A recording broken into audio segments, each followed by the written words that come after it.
Assalamualaikum warahmatullahi wabarakatuh. Gimana kabarnya anak-anakku semuanya? Semoga kalian semua pada sehat ya. Amin ya rabbal alamin. Nah, kita lanjut materi selanjutnya ya. Masih dalam bab 3 tentang sholat fardu 5 waktu. Nah, sebelumnya di sini Ibu akan memperkenalkan diri terlebih dahulu. Nama Ibu adalah Rika Wulandari, Ibu peserta PPL 2020. Nah, selanjutnya guru pamong Ibu yaitu Bapak Tugio SPDI ya. Nah, jadi di sini setiap Ibu memberikan materi kepada kalian, pasti di situ juga ada tugas untuk kalian. Jadi nanti catatannya, tugas kalian adalah mencatat materi tentang rukun dalam sholat fardu ya. Nah, nanti tugasnya dikirim lagi ke WA Ibu ya, yang kalian udah chat waktu minggu kemarin. Oke, batas pengumpulannya tanggal 2 Oktober, jangan lupa.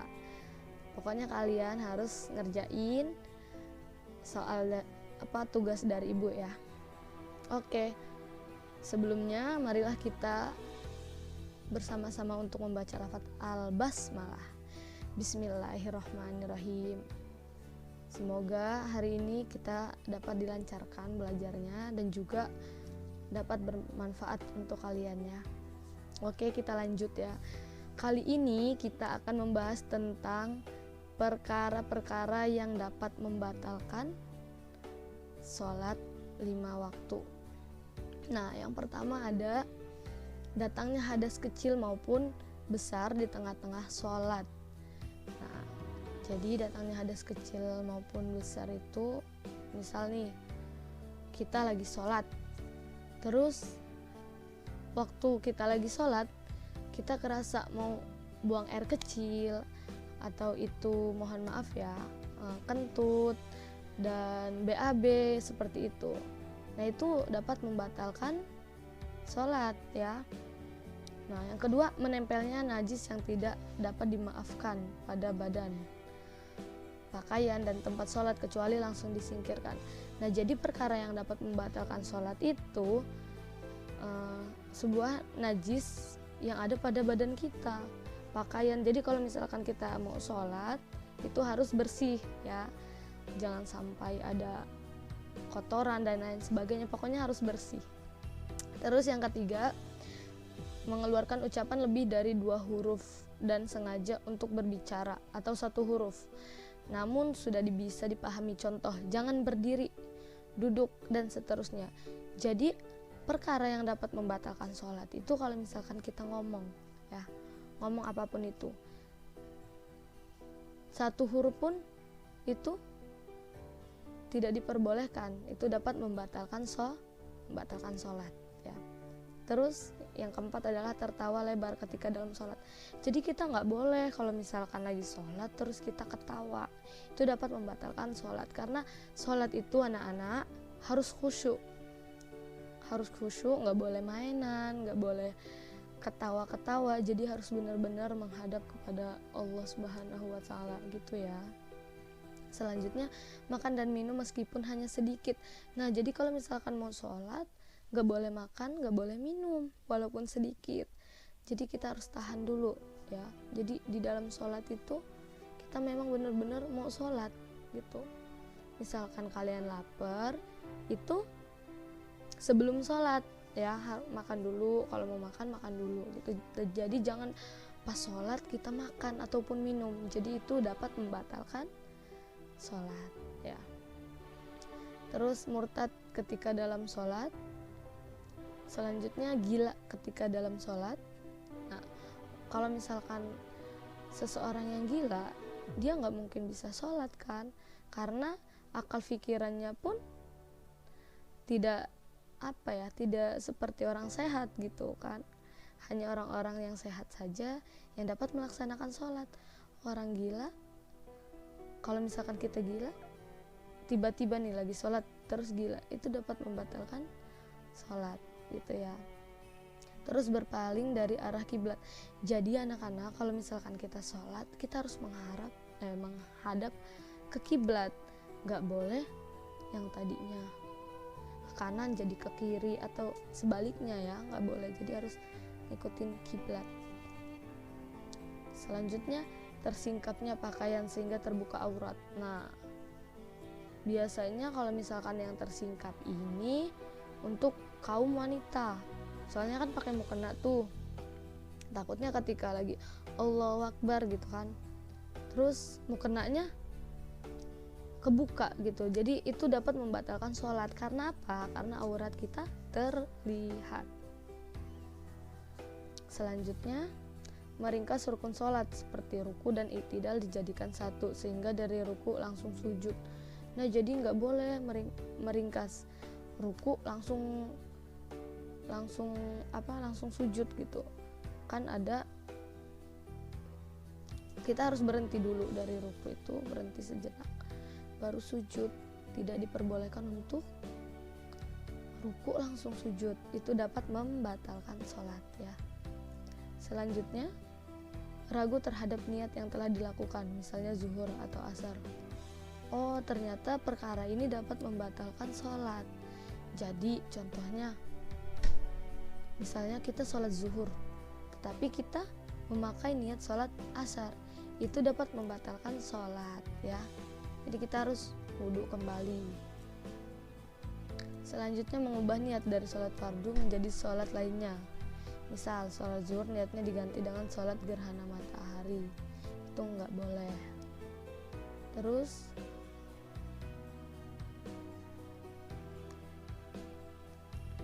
selanjutnya,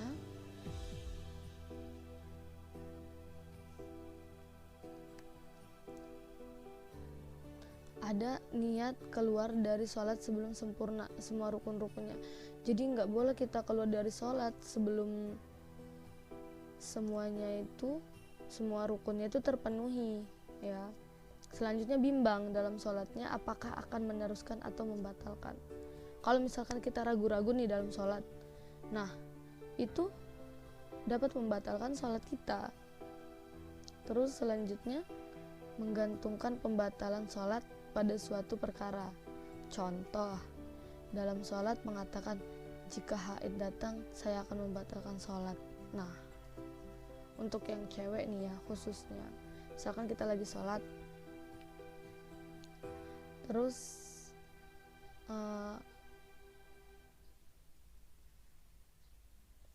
ngomong nih dalam hati, kalau misalkan saya haid saya akan membatalkan sholat. Nah, itu udah termasuk batal sholatnya ya. Selanjutnya, bimbang dalam sholatnya apakah akan meneruskan atau membatalkan. Nah, kalau misalkan kita bimbang nerusin nggak ya gitu kan, itu dapat membatalkan sholat. Jadi kalau misalkan kita bimbang, kita tetepin aja, udah ini batal gitu. Jadi kita nanti selanjutnya mengganti wudhu kembali gitu ya, wudhu kembali untuk sholat lagi gitu. Terus sengaja meninggalkan salah satu rukun sholat. Nah, sengaja meninggalkan salah satu rukun sholat ini, contoh ketika lagi sholat nih, takbir itu kan merupakan rukun sholat, Allahu Akbar. Nah, dia nggak pakai takbir gitu, jadi itu dapat membatalkan sholat. Karena kalau misalkan kita sholat terus rukunnya tidak terpenuhi, maka tidak sah ya, batal sholatnya. Kemudian, sengaja mengulang-ulang rukun dengan tujuan bersenda gurau.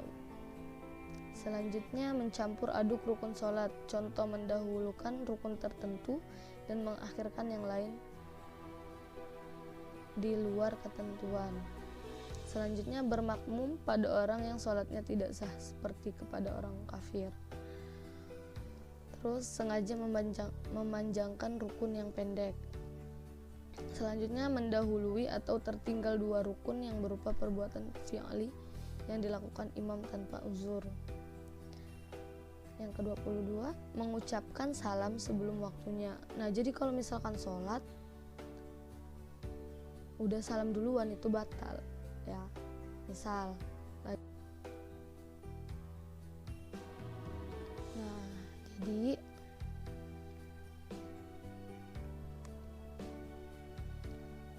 jadi yang nomor 22 mengucapkan salam sebelum waktunya. Nah, ketika kita sholat terus belum selesai nih sholatnya, terus kita udah salam duluan, itu dapat membatalkan sholat ya. Terus selanjutnya mengucapkan takbiratul ihram kedua kalinya dengan niat memperbaharui sholat. Jadi ketika kita takbir 2 kali, yang kedua kali dengan niat memperbaharui sholat, itu juga dapat membatalkan sholat kita. Selanjutnya dengan sengaja kembali duduk tasyahud awal pada saat sudah dalam kondisi berdiri. Oke. Selanjutnya, nah di sini ada tata cara pelaksanaan sholat 5 waktu ya tentunya. Yang pertama ada ketentuan dalam pelaksanaan sholat fardu. Nah, dalam pelaksanaan sholat fardu ini terdapat ada 4 ketentuan dalam melaksanakan sholat fardu ya. Yang pertama yaitu rukun, yang kedua sunnah ab'ad, yang ketiga sunnah hay'ah, dan yang keempat perkara-perkara yang dapat membatalkan sholat. Nah, keempat ini menjadi satu kesatuan. Contoh, kentut adalah membatalkan sholat, maka akibatnya seluruh ketentuan dalam rukun, sunnah ab'ad, dan sunnah hay'ah tidak mungkin dilaksanakan karena kentut akan berakibat batalnya sholat dan mengulang kembali wudhu dan sholatnya dari awal gitu. Jadi ketika kita lagi mau sholat nih, terus kita kentut, itu harus ngulang lagi sholatnya dari awal dan kita harus wudhu kembali gitu karena kita sudah batal ya. Nah, sedangkan di sini dijelaskan bahwasanya yang pertama kita akan bahas rukun dulu ya. Nah, rukun. Jadi di sini nih rukun. Rukun kedudukan sama dengan syarat sahnya sholat yang harus dipenuhi. Perbedaannya adalah syarat sahnya sholat dilaksanakan sebelum sholat dan berlanjut hingga selesainya sholat. Sedangkan rukun dilaksanakan dalam sholat itu sendiri. Rukun dalam sholat tidak boleh ditinggalkan, baik dalam sengaja, lupa maupun memang tidak mengetahuinya. Rukun ibarat fondasi rumah, dan rumah tidak akan berdiri jika tidak ada fondasinya.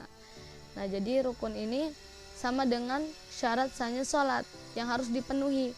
Kalau misalkan kita sholat terus rukunnya tidak terpenuhi, maka batal sholatnya ya. Selanjutnya ada sunnah ab'ad, yaitu perkara-perkara yang dianjurkan dalam pelaksanaan sholat dan jika ditinggalkan dapat digantikan dengan sujud sahwi atau sujud karena lupa dalam sholat. Dalam melakukan sujud sahwi dianjurkan membaca. Nah, ketika kita lupa, kita dianjurkan. Nah, dalam sunnah ab'ad ini, dalam pelaksanaan sholat jika ditinggalkan dapat digantikan dengan sujud sahwi. Nah, bacaannya yaitu Bismillahirrahmanirrahim. Subhana man la yanamu wa la yasmu wa la yashu. Jadi kita dianjurkan untuk membaca Subhana man la yanamu wa la yashu. Artinya, Maha suci Allah Subhanahu wa ta'ala yang tidak pernah tidur dan lupa. Nah, selanjutnya ada sunnah hay'ah, yang mana perkara-perkara sunnah dalam sholat yang jika dilupa dikerjakan tidak perlu menggantinya dengan sujud sahwi. Nah, itulah perbedaan antara rukun, sunnah ab'ad, dan sunnah hay'ah. Selanjutnya kita akan membahas, nah ini rukun sholat fardu.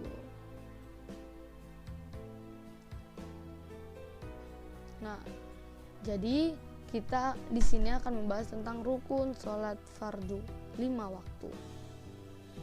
Nah, nanti untuk tugas kalian mencatat apa saja sih rukun sholat fardu 5 waktu tersebut ya. Nanti kirim ke ibu. Nah, untuk tugas kalian yang nomor 2 ini, rukun sholat fardu 5 waktu. Oke.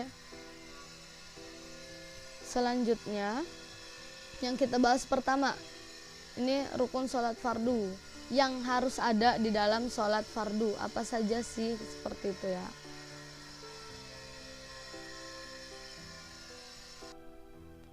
Nah, jadi untuk rukun sholat fardu 5 waktu itu yang pertama rukunnya itu berdiri.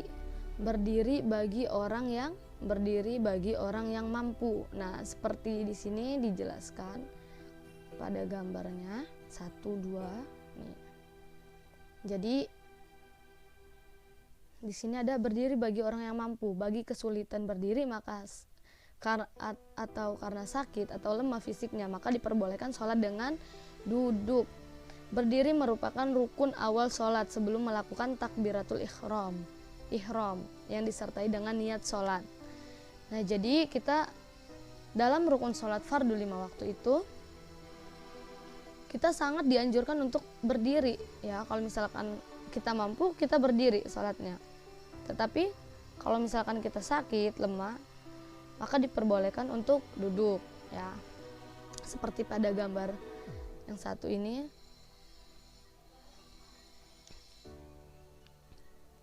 Disertai dengan takbiratul ihram.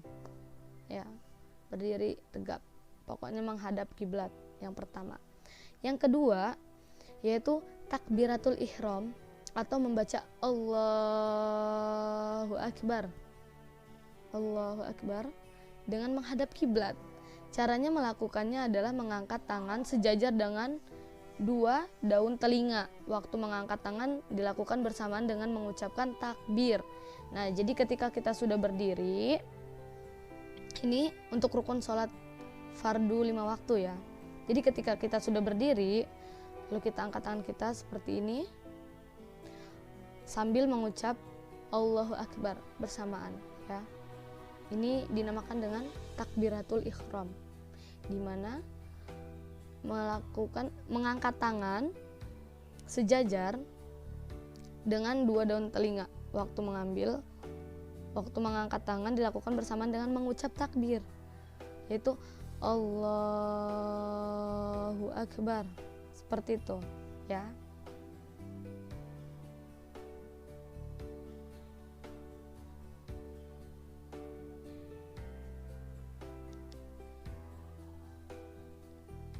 Selanjutnya ini untuk rukun ya.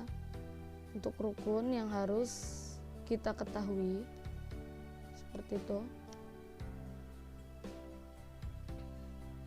Habis berdiri, terus takbiratul ihram. Nah, terus yang ketiga yaitu berniat di dalam hati bersamaan dengan takbiratul ihram. Niat memiliki 3 syarat yang harus dipenuhi. Ada kehendak untuk melakukan sesuatu, yang pertama. Yang kedua, menjelaskan ibadah yang hendak dilakukan. Yang ketiga, menyertakan kata fardu dalam niatnya. Contoh, jadi ketika kita takbiratul ihram itu sambil niat, yaitu niatnya usolli fardu zuhur. Contohnya sholat zuhur ya. Usolli fardu zuhri arba'a raka'atin mustaqbilal kiblati adaan lillahi ta'ala. Gitu. Nah, selanjutnya sudah niat yaitu membaca surat Al-Fatihah yang keempat. Ini rukun yang keempat. Membaca surat Al-Fatihah secara lengkap dan Bismillahirrahmanirrahim sebagai bagian di dalamnya. Nah, jadi Al-Fatihah itu harus ada bismillahnya, harus memakai bismillah ya. Yang pertama tadi berdiri, yang kedua takbiratul ihram, yang ketiga niat, dan yang keempat yaitu membaca surat Al-Fatihah. Itu rukunnya. Selanjutnya yang kelima,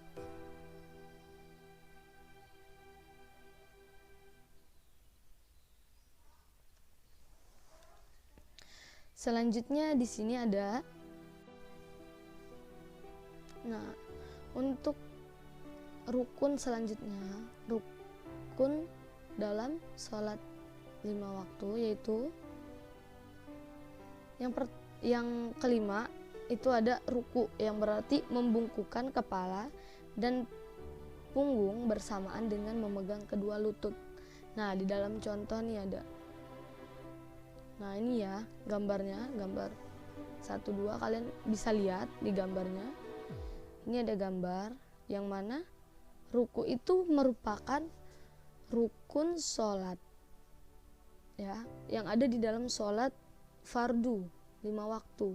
Nah, ruku yang berarti membungkukkan kepala dan punggung bersamaan, jadi harus rata antara membungkukkan kepala kita nih, seperti contoh ini, bersamaan dengan memegang kedua lutut.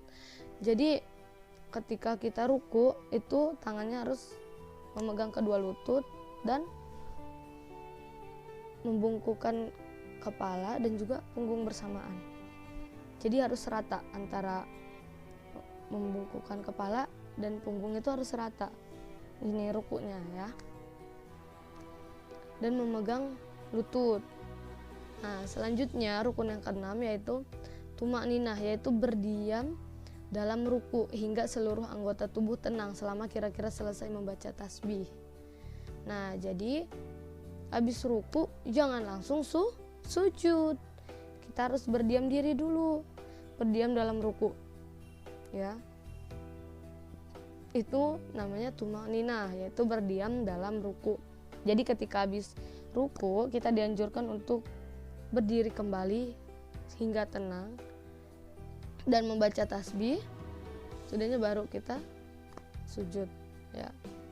Nah, yang ketujuh, bangun dari ruku dan i'tidal, artinya kembali pada keadaan sebelum ruku, baik sholat yang dilakukan dengan berdiri maupun duduk. Nah, inilah bangun dari ruku dan i'tidal, artinya kembali pada keadaan sebelum ruku ya. Jadi kan kita sebelum ruku itu kita berdiri, nah habis itu ruku, nah lalu kembali lagi berdiri gitu. Jadi itulah yang namanya bangun dari ruku dan i'tidal ya. Itu menjadi rukun dalam sholat. Oke, selanjutnya apa lagi yang menjadi rukun, kita lihat. Ini yang ketujuh ya. Nah, ini yang ke-8. Yang ke-8 ada tumakninah i'tidal, yang mana berdiam diri sebelum melakukan sujud pertama hingga seluruh anggota tubuh tenang selama kira-kira selesai membaca tasbih. Nah, ini yang tadi ya. Tumakninah i'tidal. Nah, yang ke-9 yaitu 2 sujud dalam setiap rakaat, meletakkan sebagian dahi yang terbuka ke tempat sholat. Nah, seperti gambar ini, ya. Nih, kalian bisa lihat gambarnya. 2 sujud dalam setiap rakaat, meletakkan sebagian dahi yang terbuka ke tempat sholat. Ya, jadi seperti ini. Nah, lihat kakinya di sini juga. Di sini kalian bisa lihat ya gambar-gambarnya. Nah, selanjutnya ada tumakninah, yaitu berdiam diri sebelum melakukan duduk di antara 2 sujud hingga seluruh anggota tubuh tenang selama kira-kira selesai membaca tasbih. Nah, tumakninah juga, yang tadi kan tumakninah pada saat ketika habis ruku tumakninah. Kalau ini setelah sujud dia tumakninah kembali, artinya berdiam diri kembali. Itu dijeda dulu. Lalu selanjutnya baru sujud kembali ya. Nah, yang ke-11 yaitu duduk di antara 2 sujud dalam setiap rakaat.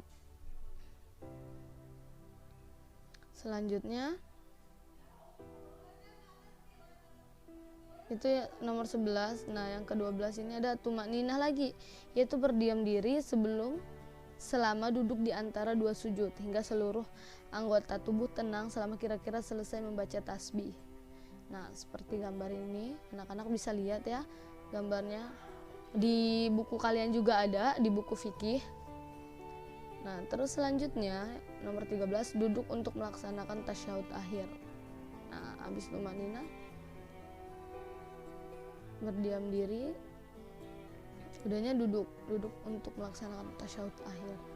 Yang mana pada tasyahud akhir ini kita membaca doa tasyahud akhir. Yang dibaca adalah Bismillahirrahmanirrahim, seperti yang kalian tahu, yaitu at-tahiyatul mubarakatus sholawatut thayyibatul lillah, assalamu alayka ayyuhan nabiyyu wa rahmatullahi wa barakatuh, assalamu alayna wa ala ibadillahis sholihin, asyhadu an la ilaha illallah wa asyhadu anna muhammadan rasulullah. Nah, yang artinya penghormatan penuh berkah dan sholawat yang baik hanya untuk Allah Subhanahu wa Ta'ala. Semoga keselamatan dan rahmat senantiasa tercurah kepadamu, wahai Nabi, dan semoga keselamatan itu juga tercurah atas kami dari hamba-hamba Allah yang soleh. Abu bersaksi bahwa tiada Tuhan selain Allah dan Muhammad adalah hamba sekaligus utusannya. Nah, setelah doa tasyahud tadi disusul dengan membaca sholawat sebagai berikut. Nah, habis baca tasyahud tadi kita sambung lagi, yaitu Allahumma sholli ala sayyidina Muhammad wa ala ali sayyidina Muhammad kama shallaita ala sayyidina Ibrahim wa ala ali sayyidina Ibrahim wa barik ala sayyidina Muhammad wa ala ali sayyidina Muhammad kama barakta ala sayyidina Ibrahim wa ala ali sayyidina Ibrahim innaka Hamidum Majid. Yang artinya, ya Allah, anugerahilah keselamatan kepada Nabi Muhammad SAW dan keluarganya, sebagai Engkau telah menyelamatkan Ibrahim dan keluarganya. Ya Allah, berkahilah Muhammad dan keluarganya, sebagaimana Engkau memberkahi Ibrahim dan keluarganya. Sesungguhnya Engkau Maha Suci lagi Maha Pemberi yang tak terbatas. Nah, itu ya. Selanjutnya, yang ke-15, mengucapkan salam yang pertama dan niat keluar dari sholat ketika salam pertama. Adapun ucapannya yaitu Assalamualaikum warahmatullah. Nah, ketika sholat kita ucapkan Assalamualaikum, itu menghadap ke depan. Nah, ketika warahmatullahnya ke samping ya, baru kita nengok, jangan Assalamualaikum warahmatullah. Nah, tidak seperti itu. Jadi ketika kita Assalamualaikum warahmatullah, nah ketika warahmatullahnya itu yang kita harus nengok ke kanan ya. Begitupun sebaliknya, Assalamualaikum warahmatullah, Assalamualaikum warahmatullah. Nah, seperti itu ya. Jadi tidak boleh Assalamualaikum berbarengan dengan membelokkan wajah kita, Assalamualaikum warahmatullah, Assalamualaikum. Tidak, jadi dijeda. Assalamualaikum baru ke samping warahmatullah, Assalamualaikum warahmatullah. Seperti itu ya nak ya. Jadi mulai sekarang kalian harus dilatih untuk belajar sholat ya. Harus belajar sholat mulai dari sekarang. Nah, selanjutnya, Assalamualaikum warahmatullahi itu yang artinya salam dan rahmat Allah Subhanahu wa Ta'ala semoga tercurah bagi kalian semua. Artinya ketika kita salam itu kita mendoakan yang di sebelah kanan dan sebelah kiri kita, seperti itu. Nah, selanjutnya yang ke-16 yaitu tertib, yaitu melaksanakan rukun-rukun sholat sebagaimana ketentuan. Maka tidak diperbolehkan melakukan sujud sebelum ruku. Nah, tertib itu jadi harus berurutan, gak boleh dia ruku dulu baru takbir atau dan lain sebagainya. Jadi nggak boleh. Di sini memang Rasul mengajarkan kita untuk sholat dan itu ada tata caranya gitu ya, tidak asal seperti itu. Dari rukunnya, syarat syahnya itu semuanya ditentukan seperti itu. Jadi tidak ada yang namanya semaunya dewe, itu nggak ada ya. Jadi memang benar-benar ditentukan. praktek sholat itu begini seperti itu. Oke, selanjutnya kita bahas lagi.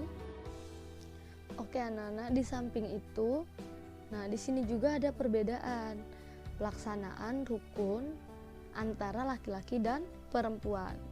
Ya, pelaksanaan rukun-rukun sholat. Nah, yang mana kalau misalkan dalam ruku dan sujud itu laki-laki harus merenggangkan antara siku dari kedua lambungnya dan mengangkat perut agar menjauh dari kedua paha. Nah, sedangkan untuk perempuan itu merapatkan bagian-bagian yang direnggangkan. Perut itu menempel pada kedua paha, dan ketika sujud dan ruku kedua lututnya saling menempel. Begitu juga kedua kakinya, karena posisi ini lebih menutup bagi perempuan. Nah, dalam hal ini dimana yang untuk laki-laki itu dianjurkan untuk merenggangkan antara siku dari kedua lambungnya, sedangkan untuk yang perempuan itu harus merapatkan bagian-bagian yang direnggangkan. Perut menempel kepada kedua paha, dan ketika sujud dan ruku kedua lututnya saling menempel. Nah, itu perbedaannya. Nah, untuk cara membaca bacaan sholat, dalam segi cara membaca bacaan sholatnya, yang pertama, yang untuk laki-laki harus mengeraskan suara bacaannya pada sholat-sholat jahriyah dan membaca dengan suara rendah pada sholat-sholat sirriyah. Nah, berbeda dengan wanita. Kalau wanita atau perempuan, sholat yang dilakukan di sekitar laki-laki lain bukan mahramnya, dianjurkan untuk merendahkan suaranya. Nah, jadi perbedaannya, kalau misalkan laki-laki itu dianjurkan untuk mengeraskan suaranya, berbeda dengan perempuan. Ketika perempuan sholat dilakukan di sekitar laki-laki yang bukan mahramnya, yang tidak ada nasab antar satu darah seperti itu dianjurkan untuk merendahkan suaranya. Nah, itu perbedaannya. Nah, selanjutnya dalam segi aurat. Nah, dalam sholat untuk laki-laki, dalam sholat minimal harus menutup anggota tubuh antara pusar hingga kedua lutut untuk laki-laki. Sedangkan anak-anak, untuk aurat perempuan, seluruh anggota badan kecuali wajah dan telapak tangan itu seluruhnya harus tertutup ya untuk yang perempuan, kecuali wajah dan telapak tangan itu yang boleh diperlihatkan. Kalau laki-laki auratnya harus menutup anggota tubuh antara pusar hingga lutut. Tetapi kalau misalkan perempuan, seluruh anggota badan kecuali wajah dan telapak tangan. Oke. Selanjutnya ya.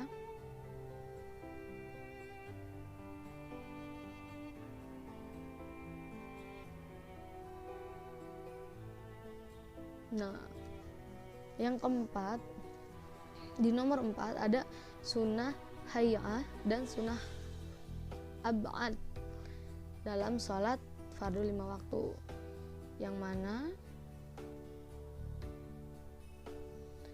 mana sholat sunnah ab'ad dalam sholat fardu ini yaitu membaca dan duduk tasyahud awal.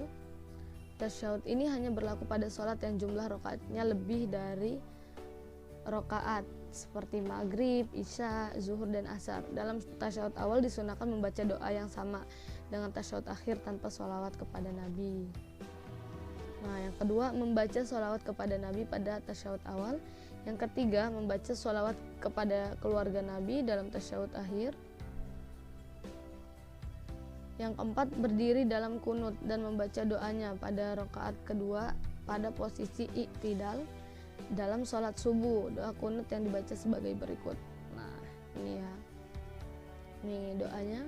Allahumma hdini fi man hadait, wa afini fi man afait, wa tawallani fi man tawallait, wa barik li fi ma a'tait, wa qini syarra ma qadait, wa innaka taqdi wa la yuqda 'alaik, wa innahu la yadhillu man walait wa la ya'izzu man 'adait tabarakta rabbana wa ta'alaita falakal hamdu ala ma qadait wastaghfiruka wa atubu ilaik wa sallallahu ala sayyidina Muhammadin nabiyil ummi wa ala alihi washabihi wasallam.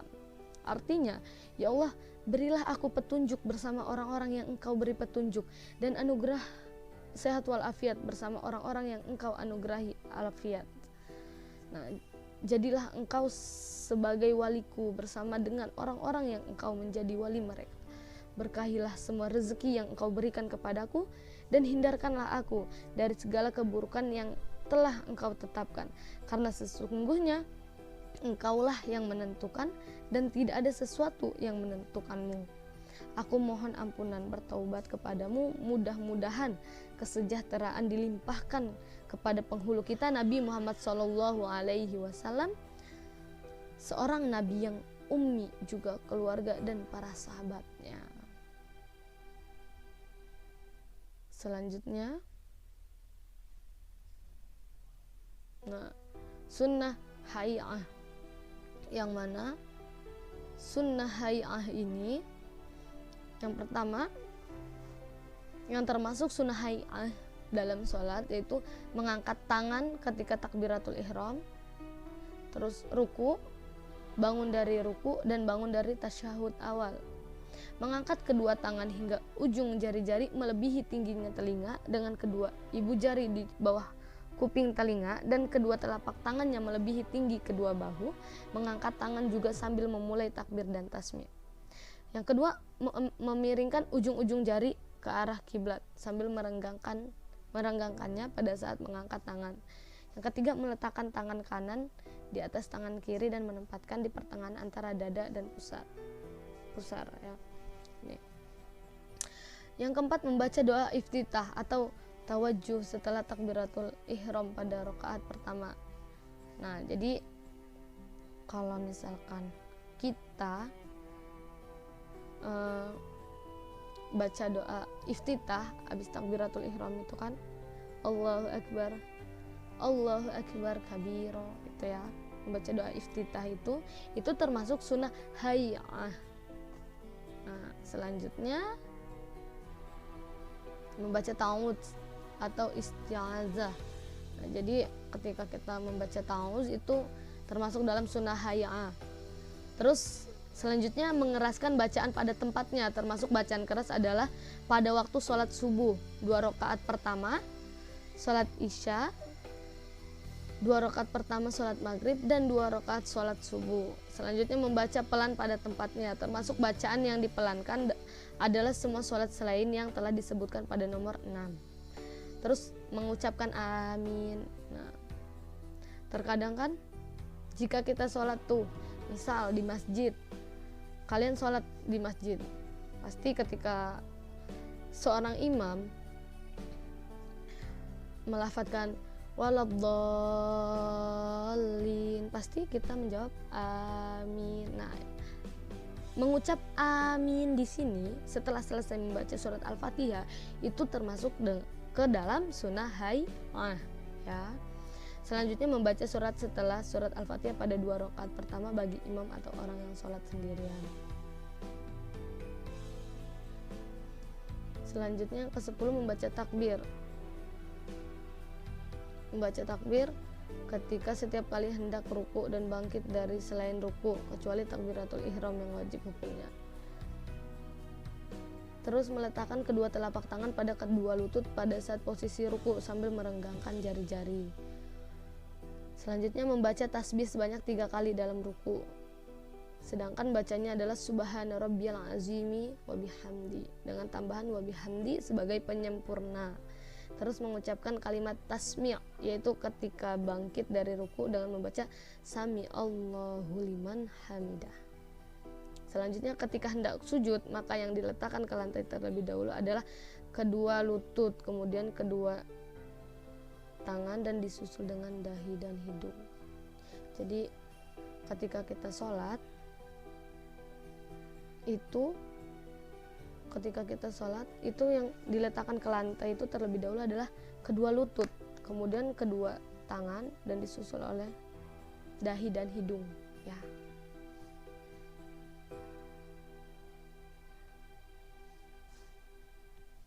Oke. Selanjutnya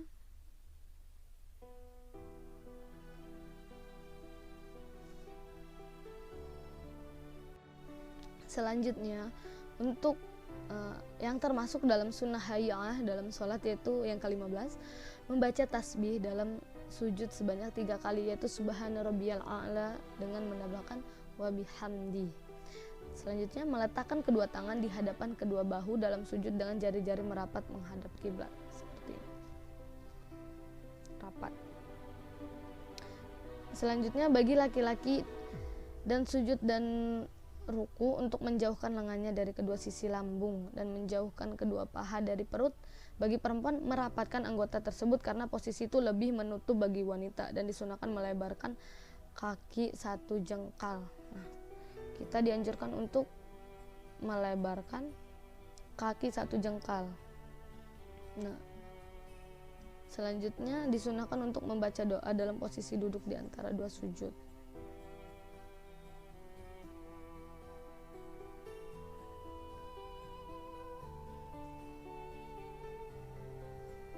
Terus yang ke-19, duduk iftirash dalam duduk di antara 2 sujud dan duduk tasyahud awal, yaitu dengan menduduki kaki kiri dan menegakkan kaki kanan. Jadi yang kiri harus kita duduki, sedangkan yang kanan harus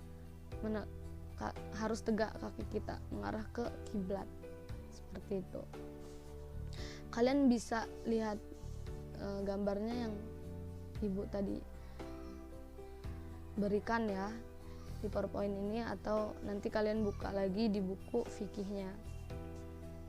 Oke, selanjutnya duduk istirahat dengan posisi iftirash setelah sujud kedua. Duduk istirahat ini ukurannya sama dengan tsuma'ninah dalam sholat lamanya.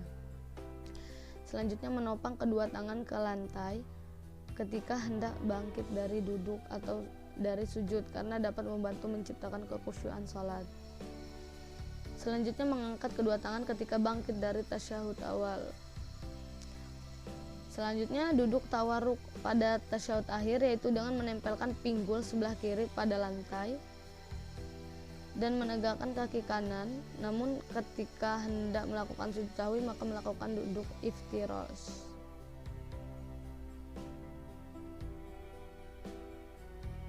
Ke-24, meletakkan kedua tangan pada kedua paha dengan menggenggam jari-jari tangan kanan kecuali jari telunjuk yang akan digunakan sebagai isyarat ketika mengucapkan illallah, namun tanpa menggerak-gerakannya, sedangkan jari-jari tangan kiri posisinya lurus merapat.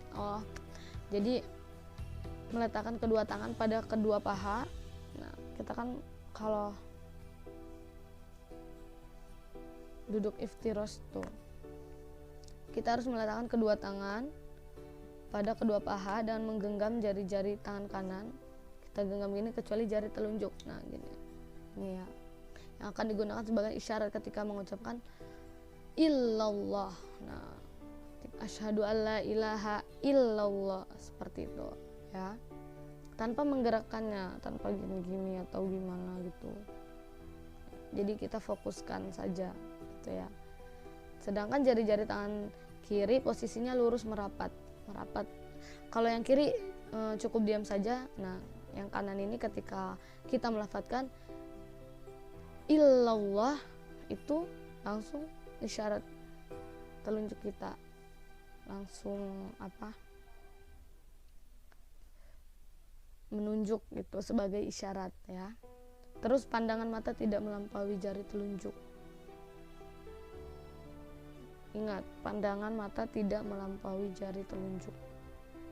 Jadi nggak boleh kemana-mana, harus tetap fokus pada jari telunjuk ya.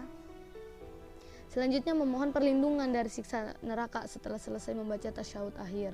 Mengucapkan salam kedua, menoleh wajah ke kanan dan ke kiri ketika mengucapkan salam, ke kanan pada salam pertama dan ke kiri pada salam kedua, hingga pipi kanan dan kiri terlihat oleh orang di belakangnya. Jadi di sini yang termasuk dalam sunnah hayyah itu menolehkan wajah ke kanan ke kiri ketika mengucapkan salam nih. Contoh, assalamualaikum assalamualaikum warahmatullah. Nah, pipi kita ini harus hingga pipi kanan kita ini, pipi kanan dan kiri ini terlihat oleh orang yang di belakangnya. Tandanya kan harus kelihatan oleh orang yang ada di belakang kita. Jadi kita tidak seberapa nengok, tetapi orang itu bisa melihat pipi kita gitu. Seperti ini. Assalamualaikum warahmatullah. Assalamualaikum warahmatullah. Jadi harus sejajar seperti itu ya. Selanjutnya yang ke-29, memakai siwak ketika hendak melaksanakan sholat meskipun dengan kain tetapi tidak dengan jari. Jadi kita disunahkan untuk bersiwak. Kalau bersiwak itu, bersiwak kan bahasa Nabi atau Arabnya seperti itu. Sedangkan bahasa kita itu bisa jadi seperti menggosok gigi. Jadi kita harus dianjurkan untuk menggosok gigi terlebih dahulu kalau misalkan mau melaksanakan sholat gitu, meskipun dengan kain atau apapun itu diperbolehkan, tetapi tidak dengan jari. Nah jadi gosok-gosoknya itu tidak boleh dengan jari. Nah yang ke-30 yaitu khusyuk dalam sholat, yaitu menghadirkan hati dan menenangkan anggota tubuh dan perasaan bahwa melaksanakan sholat sedang berada di hadapan Allah Subhanahu wa Ta'ala. Selanjutnya, menghindari gerakan atau perbuatan yang tidak perlu, contoh memain-mainkan janggutnya dalam sholat. Jadi kita itu harus fokus pada apa? Pada ibadah kepada Allah. Jangan main-mainan gitu ya. Jangan tengok sana, tengok kiri, mainin janggut, ngapain kuku dan lain sebagainya. Kita fokus saja seakan-akan kita memang menghadiri Allah. Allah itu hadir ketika kita sedang melaksanakan sholat gitu. Selanjutnya, menghayati bacaan Al-Quran yang dibaca atau didengar dalam sholat karena dapat membantu terciptanya sholat khusyuk. Nah, menghayati bacaan Al-Quran kita harus mengetahui dulu artinya ya, menghayati atau didengar dalam sholat karena dapat membantu terciptanya sholat khusyuk. Nah, dalam Al-Quran itu kan mempunyai arti. Jadi ketika kita membaca, kita mengetahui artinya, maka itu akan membuat kita ini nih khusyuk gitu sholatnya ya. Selanjutnya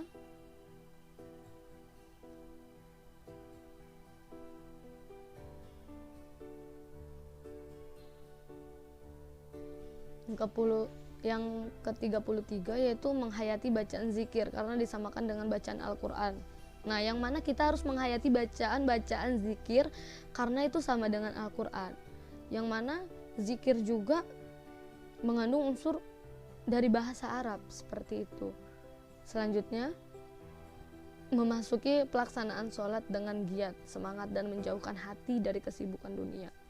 Jadi sunnah hayah ini waktu kita memasuki pelaksanaan sholat itu semangat, giat dan menjauhkan diri dari kesibukan dunia. Walaupun ada kegiatan apapun, yang kita utamakan yaitu sholat dan sholat.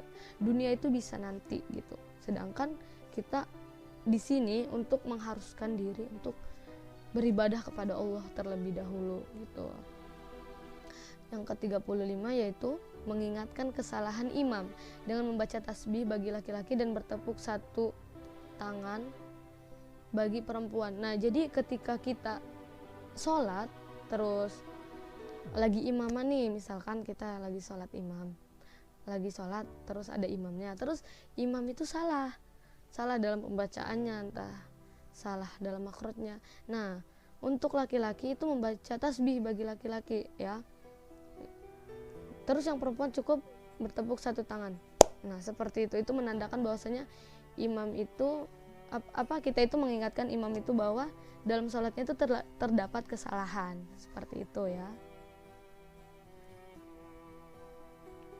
Nah, terus di sini juga terdapat hikmahnya. Jadi beberapa item yang sudah Ibu bahas, di sini kita masuk kepada hikmahnya. Hikmah dari pelaksanaan sholat fardu 5 waktu. Apa saja hikmahnya yang dapat kita ambil? Nah, yang pertama, sholat menjadikan hidup sehat. Yang mana Allah Subhanahu wa Ta'ala menjamin muslim yang sholat dengan khusyuk akan memiliki daya tahan untuk menghindari ucapan maupun perbuatan yang mengandung unsur kekejian dan menjijikan.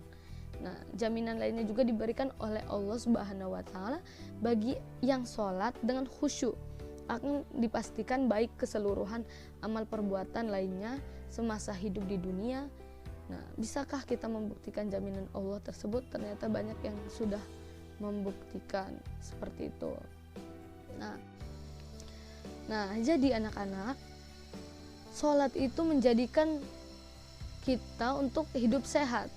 Karena apa? Nah, di sini kan sudah dijelaskan bahwasanya Allah itu menjamin muslim yang sholat dengan khusyuk akan memiliki daya tahan tubuh untuk menghindari ucapan maupun perbuatan yang mengandung unsur kekejian dan menjijikan. Nah, karena sholat sendiri itu dapat mencegah kemungkaran, ya.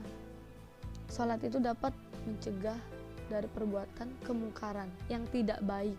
Nah, misalkan seseorang itu sudah baik dalam sholatnya, maka besar kemungkinan maka amalnya itu pun akan baik. Nah, tetapi jika sholatnya belum baik, nah tidak menutup kemungkinan seseorang itu belum dikatakan baik. Nah, jadi di sini sholat itu menjadikan hidup sehat. Karena apa? Karena di setiap hari, setiap gerakan itu mempunyai khasiat masing-masing, ya, khasiat masing-masing. Yang mana Allah memerintahkan hamba-hambanya itu pasti semuanya ada manfaatnya, nggak mungkin sia-sia, seperti itu.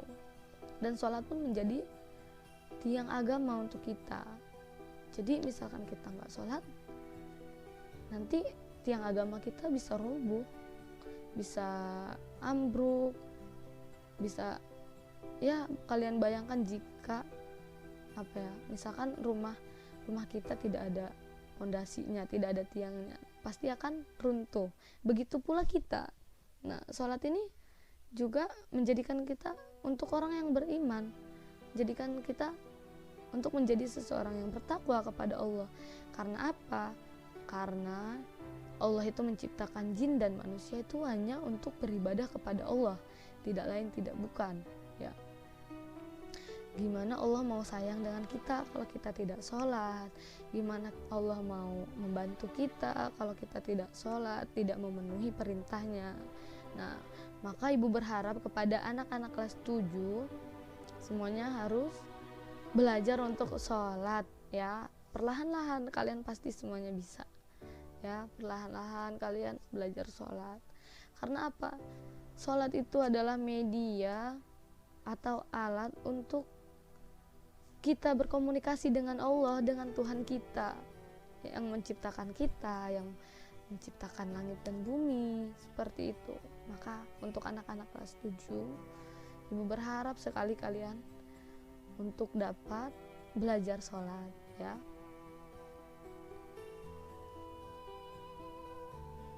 Selanjutnya,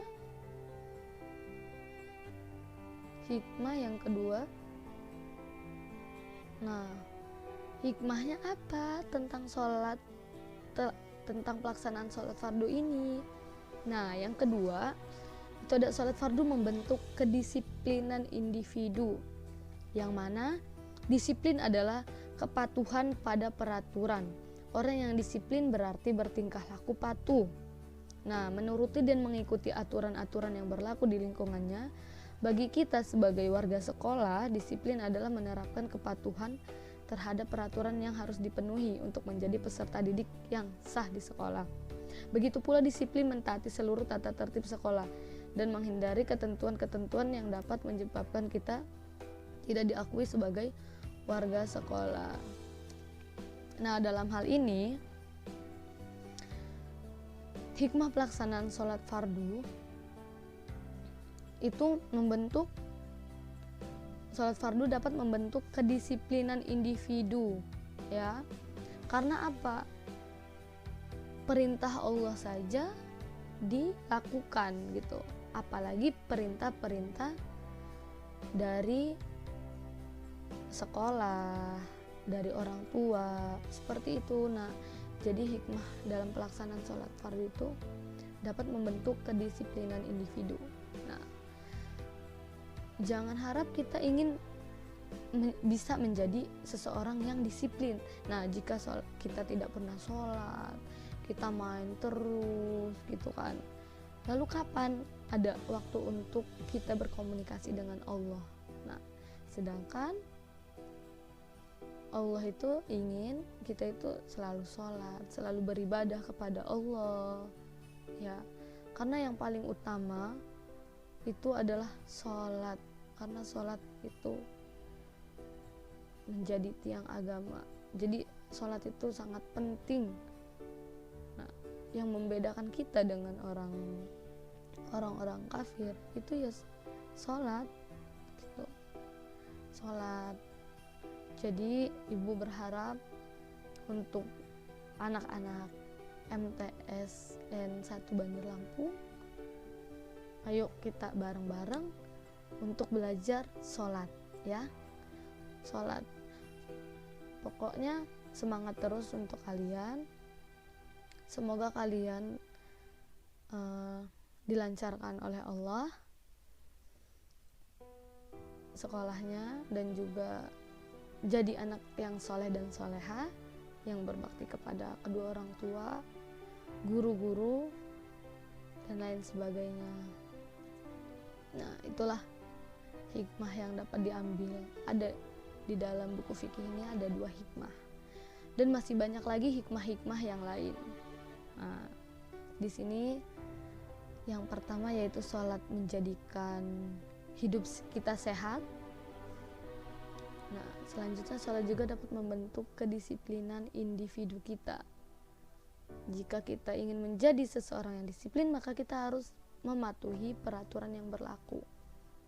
Jangankan Allah, ketika di sekolahan kita tidak nurut kepada guru kita, maka kita akan mendapatkan sanksi, akan dicap sebagai siswa yang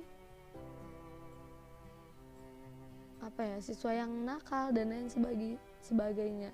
Nah, jadi keinginan ibu kalian harus belajar sholat dari sekarang, ya. Mulailah untuk belajar sholat dari kecil hingga kalian menjadi seseorang yang memang benar-benar menomorsatukan sholat. Dimanapun kalian berada, ibu harap ketika mendengarkan azan kalian langsung bergairah dan semangat untuk melaksanakan sholat 5 waktu, ya. Misalkan kalian memang belum bisa untuk 5 waktu ini, kalian nyicil tidak apa-apa, yang penting kalian harus sholat, ya. Tanemin bahwasanya kalian itu harus sholat. Bukan kalian saja, termasuk ibu juga dan kita semua, ya. Kita harus istiqomahkan sholat kita harus tingkatkan lagi kualitas ibadah kita dalam hal keislaman ataupun dalam ilmu agama kita, ya. Oke, mungkin cukup sekian anak-anak dari ibu. Apabila ada kesalahan, ibu mohon maaf, dan kepada Allah ibu mohon ampun. Terima kasih atas waktunya, semoga bermanfaat, dan juga sampai bertemu di minggu selanjutnya. Kita akan bahas materi lagi. Oke, mungkin cukup sekian, dan jangan lupa untuk tugasnya, ya. Tugasnya mencatat apa saja rukun yang ada dalam sholat. Oke, ibu tunggu, ya. Silahkan kirim ke nomor WA ibu. Oke, mungkin itu saja yang dapat ibu sampaikan. Bila kurang dan lebih, ibu mohon maaf. Ibu akhiri. Wassalamualaikum warahmatullahi wabarakatuh.